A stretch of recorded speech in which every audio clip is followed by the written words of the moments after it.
Proof is a topic that involves asking you to use algebra to show a certain thing, whether to prove that it's correct or to show that it's an incorrect statement.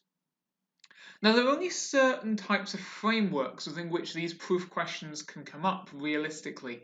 So what we're going to do here is just go through what those different elements they can ask you to explore might be, and then once we've gone through these, we'll then just give you a few questions to try out on your own.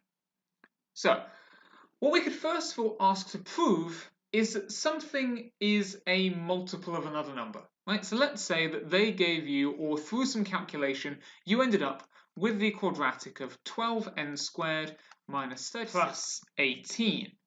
And they ask you to prove that this is always a multiple of 6. Well, to show that it's a multiple of something, all you need to do is show that you can factorize that number out of it. So can we take out a common factor of 6? Well, that would leave the first term being 2n squared. This in the middle would be minus 6n. This would be plus 3. So, can we take out a factor of 6? Yes. Therefore, what we're saying is that regardless of what n is here, you are able to therefore times it by a 6. Therefore, it is going to be in the 6 times table. It is a multiple of 6. Now, what if instead we had been given something like 20x plus 14? And we want to say, okay, can that be a multiple of 4? And again, before we specify at this point, we're usually saying that n or x or whatever letter has to be an integer. So saying this working if they are whole numbers. So could we take out a multiple of 4? Let's see. So if we took out 4, we'll be left with 5x here. Okay, that works. But then you'd only have 3.5 here. Now, if x is a whole number, let's just say that x was 1. So 5 times 1 is going to be 5. Add 3.5 will be 8.5. Now 4 times 8.5 is going to be 34. 34 is not in the 4 times table. It's not a multiple of 4. So this hasn't worked. You haven't been able to satisfactorily factorize out this factor of 4. Therefore, no, that doesn't work. Again, I'll say this now for this example as well, but just it applies to everything. We are keeping this throughout in terms of the algebraic letter. You are not going to be substituting in any given value, because while then, yes, you may be able to show or disprove the proof for that given value, you're not showing that it's always the case, unless you're about to attempt to prove it for every single number, which you cannot do. So yeah, we're going to keep it in terms of the letter throughout. The next thing we can try to show is if something is even or odd. Now, either the question itself may specify just show that this thing is even or show that this thing is odd, or it may just have the phrase an even number or an odd integer within the question, and so you're going to have to use that as part of your working. Now again, we're keeping these in terms of the general letters, we're not putting in a value, so we can't just, okay, for an even number, okay, I'll just use 2. No, it doesn't work. For an odd number, I'll just use 7. No. We have to work out what algebraic expression would definitely be an even number and definitely be an odd number. If you were just to write n, well, that could be anything. Right? It could be 2, or it could be 7, or it could be anything else. That doesn't prove, or it doesn't have to be definitely even or definitely odd.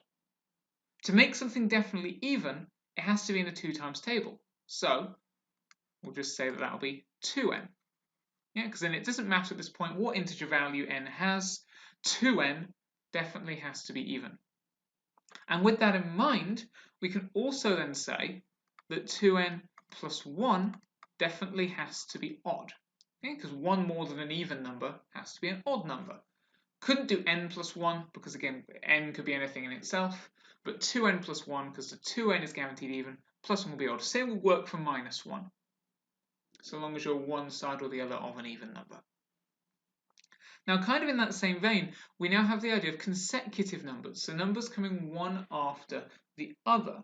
So if we just had any consecutive integers, because it can be anything, we can now just work with this general n, right? So let's say that it will be n is your first value, then consecutive saying one after the other, so the next number along in general would be n plus 1, followed by n plus 2 or so forth, or preceded by n minus 1.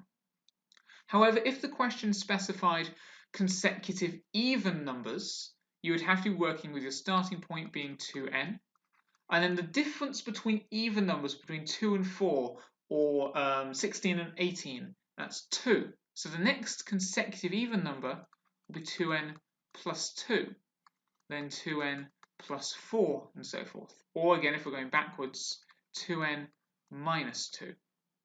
And as for the odd numbers, we'll start with 2n plus 1. But then again, the difference between odd numbers is also 2, because at 1 and 3, 27 and 29, there's a difference of 2. So the next one will be 2n plus 3, 2n plus 5, and so forth. Or again, to go backwards, 2n minus 1. After that, we can try to show if something is prime. Now, the whole point of a prime number is that it can only be divided by itself and 1. So, if we wanted to show, is the expression n squared plus 2n minus 3 prime? Well, what we can try to do is factorize this. In this case, this quadratic breaks down into the two brackets, n plus 3 and n minus 1. But this is showing that it is two different numbers times together. And also, neither of these numbers are going to be either this or 1 itself. They can't both be. Therefore, this is not prime, because it can be expressed as a product of two other numbers.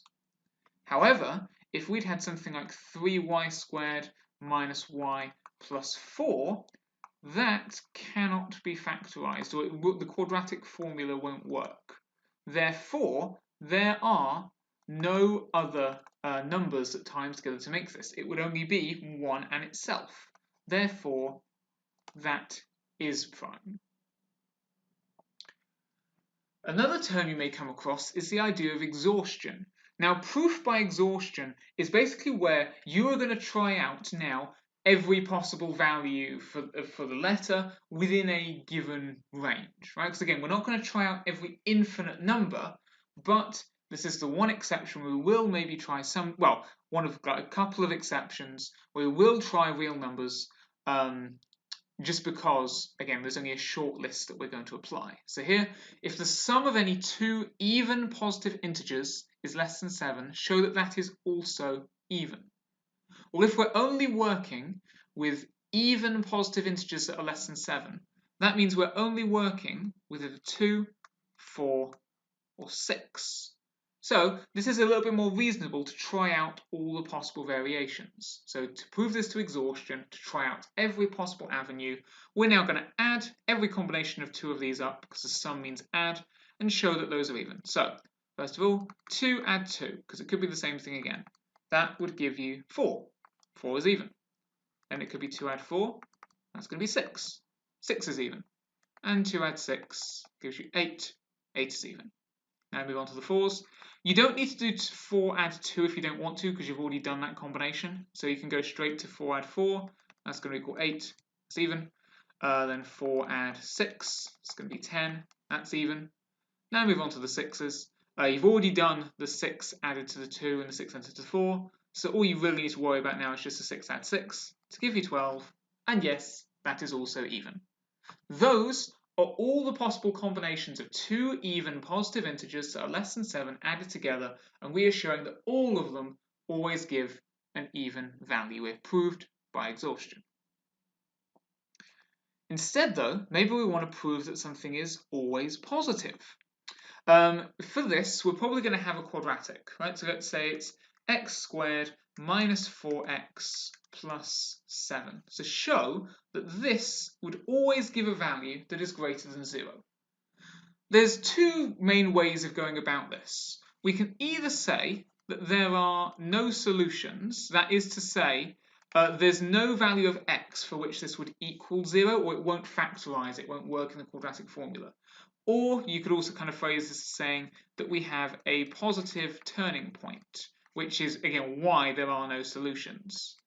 The idea that because this is a quadratic, it's going to make a parabola shape, but this lowest point here is still above the x-axis. Therefore, it's never going to cut through it. Therefore, in general, therefore, it's always going to be greater than 0 in the y direction.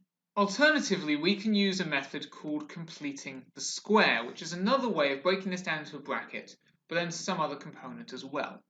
What we do with this, if you're not familiar, is we'll create brackets that are squared, and we'll say it's going to be x, and then half of the middle coefficient here, or the b from the general quadratic form.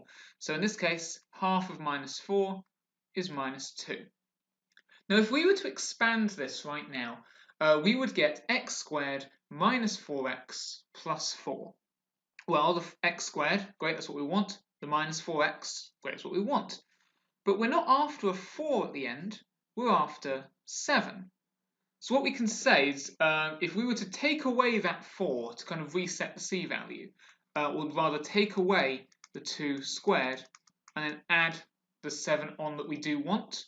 Or in other words, that's just going to be plus 3. How you get from 4 to 7 plus 3. You end up here, with this completed square form of essentially x minus 2 all squared plus 3.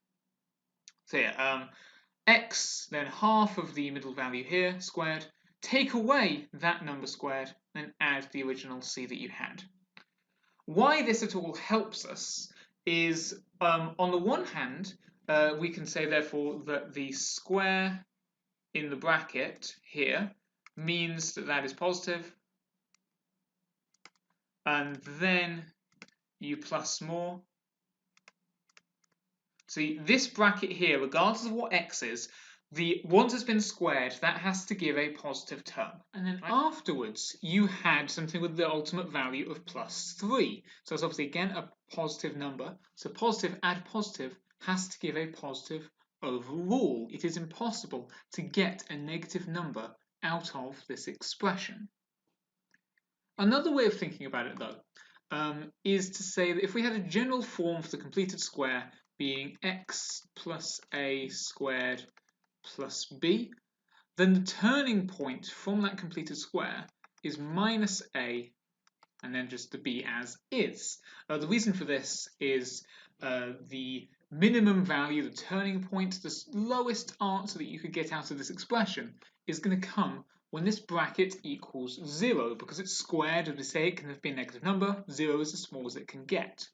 What does x have to be in order to make this 0? Well, it has to be the opposite sign of whatever that other number is. And then once this equals 0, that leaves the y coordinate just being whatever the b was. So here, turning point of any completed square form is the minus of whatever the other number is in the bracket, and then whatever the number is on the outside for the y. In our case here, that would give us a turning point of positive 2 in the x, and say this comes out to 3, so a turning point of 2, 3. Well, we're now returning just to this previous point from before, and that is a positive turning point. The graph turns back upwards well above the x-axis, therefore it never cuts the x-axis, therefore it doesn't have any of those solutions. It is always positive. Then, speaking of always, you can additionally be asked to show whether a certain statement is always true, sometimes true, or never true. Often these may be in the form of inequalities, so let's say we had to show whether 3n squared is greater than n is always, sometimes, or never true. Well, how we're going to show this in this case is to actually try out some different values of n. I said before throughout all of this, you're mostly going to keep the letters just as letters. You're not going to put in real values because otherwise you wouldn't be showing it works for everything. Of course, exhaustion and then these are the exceptions where we do have to put in those values. What values to pick, though, in this case? Well, usually it's probably going to be a lot easier to come up with a number that does show that it works. Let's just say we go first of all with n equals 1. Well, if we do that, then we're going to say that 1 squared is 1 times 3 is 3. And obviously 1 on its own is just that. And yeah, very clearly 3 is greater than 1. Therefore that sign is that way round. We have shown that it works. The tricks more often lie in finding ways in which they don't work.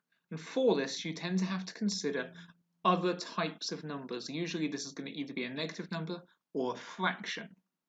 In this specific case, it being a negative number isn't going to help, because when we square a negative number, it's going to become positive, and that again, just times by 3 makes it greater again. So let's look to a fraction instead. Let's say we wanted that n is a quarter. Well, a quarter squared is 1 over 16. Times that by 3 is 3 over 16. Obviously the n on its own, that's just a quarter this way. Now of these two, the quarter is greater. Therefore we would have to flip the inequality sign.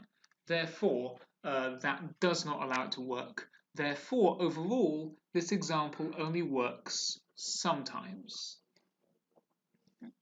Now, as it happened here, we could actually work out what the threshold is if we wanted. We could say that if we were just to rearrange this slightly, so divide the 3 over to this side, you'd end up with n squared is greater than n over 3, and then bring the n down, you'd end up with n being greater than a third. So long as n is bigger than a third, this would work here. Or in other words, in order to break this equation, you need to pick a value of n that is less than a third. Well, that's what we did with a quarter. That's just why, again, if you just want to double check, this wouldn't have worked if the fraction we had picked was a half. Because a half squared is a quarter, well, 3 times that is 3 quarters. And 3 quarters is still bigger than a half. And lastly, this isn't necessarily a type of proof in and of itself, but a matter of formatting that you want to be familiar with.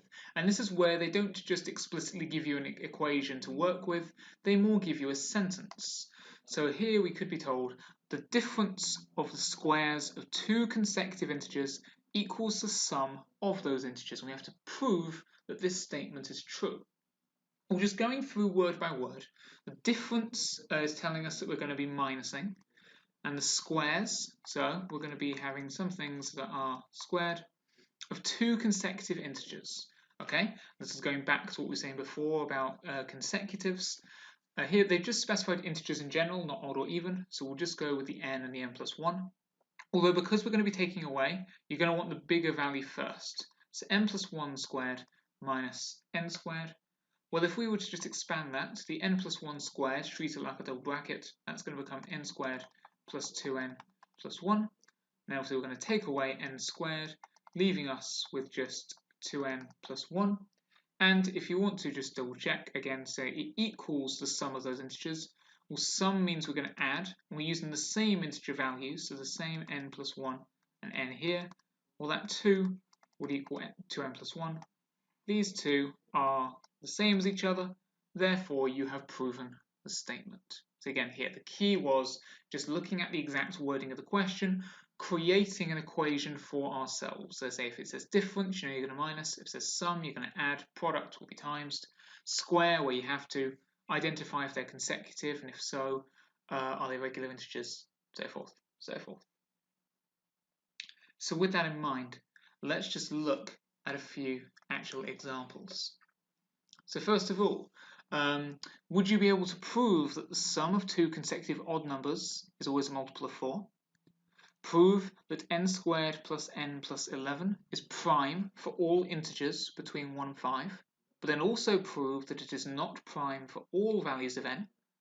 Then show that a number multiplied by 2 and then add 5 is always greater than the original number. Can you show whether this is true, sometimes true or never true?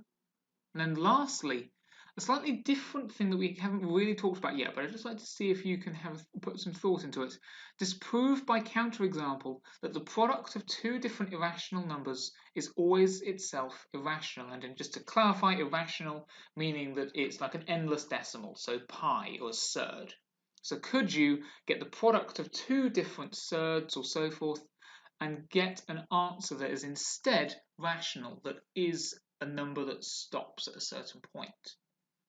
So yeah, pause the video, just think maybe back to what we were saying about the different wordings of these proofs, what methods have acquired, have a go for yourself, and then press play again when you're ready to compare. So with the first one, again this is more of a sentence, so we're going to construct it bit by bit. We're looking at the sum, so we know we're going to add, and it's 2 consecutive odd numbers. So the 2 consecutive odd numbers could be 2n plus 1 and 2n plus 3, because 2n is definitely even. Add 1 or add 3 makes them odd, and then these two obviously have a difference of 2, which is the difference between two consecutive odd numbers. If we were just to then add these together, 2n add 2n is going to be 4n, and the 1 add the 3 is going to be 4.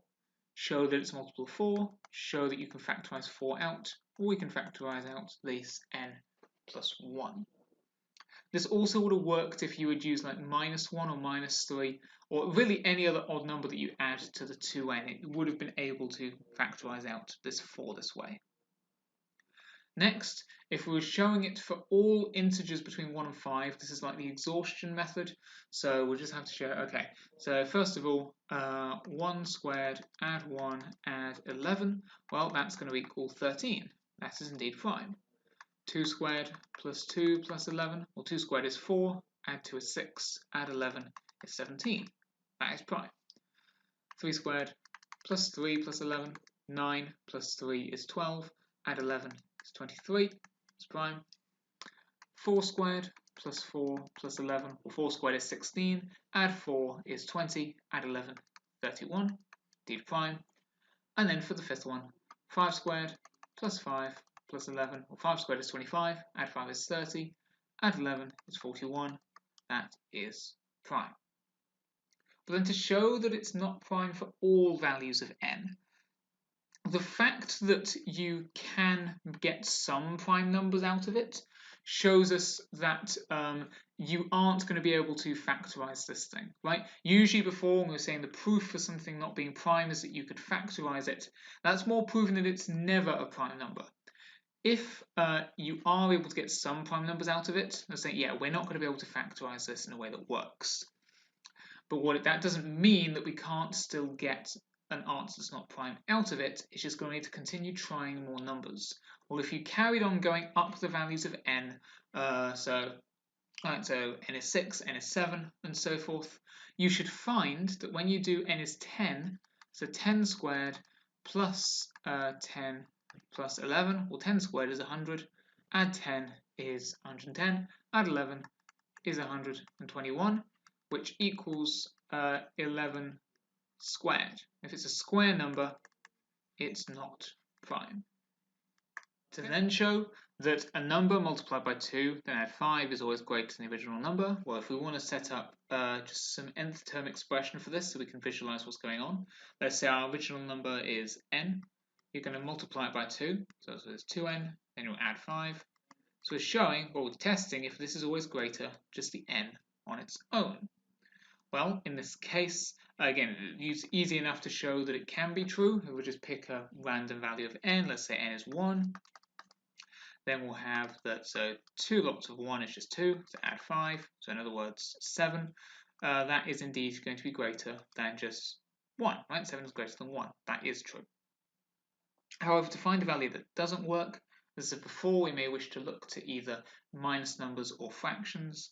In this case, if we were to pick a large enough minus number, let's say we were to pick n equals minus 15, right? So here, 2 times minus 15 is going to be minus 30. Then add 5, well, that would be minus 25. Compared to the minus 15, because it's closer to 0, minus 15 is greater than minus 25. So we'd be flipping the sign. Therefore, we have indeed shown that it sometimes isn't true. Therefore, our conclusion is indeed sometimes. Again, if you wanted to check kind of what the threshold was, not that you have to in these questions, but for your own sake, if we were just to try and rearrange this, what we could do is we could minus this 5 over here and bring this n over here. See that 2n minus n will just be a singular n.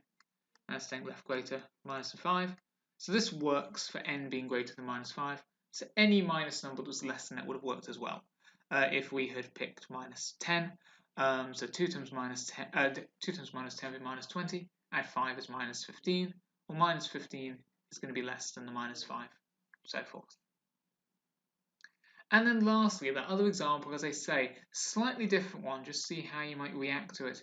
In this case, if it's irrational numbers, as I say, they're surds, and it's a product means they're going to be timesed. So can we find some surds that would times together to make a rational number in order to disprove this statement? So in other words, one way of thinking about it is, could we times two surds together and be left with something that doesn't have a square root? Again, it'd be easy enough to say, oh, root 2 times root 2, because if it's the same surd, the square root will just disappear and it'll be left with 2. Because we're specifying different irrational numbers here, I have to pick something else. All the same though, if we're going to be making the square root disappear, the product has to be a square number in itself, so any of 1, 4, 9, 16, 25, 36, 49, and so on. So let's say we did start with our first irrational value is going to be root 2. Well, 2 times what would make any of those numbers from the list? Well, we could say that it would be 2 times 8 would give us root 16, because when you have two surds times together, you can essentially just make it one square root with those two numbers times together underneath. But the square root of 16 is going to be either plus or minus 4. Either plus or minus 4, those are both rational. Therefore, two irrational numbers times together isn't always irrational itself. Okay. If we had just done something like root 2 times root 7 even, that would give you the square root of 14. That doesn't have a value, so that would be irrational. So it is, again, sometimes true. Just the key here is not always. As I say, you can have a few different bits of, a few varieties of proof questions they can throw at you, but ultimately, most of them will tend to come down to one of these concepts here. So as long as we can recognize, okay, this wording means this, you can then hopefully just follow through on those steps, those kind of methods there.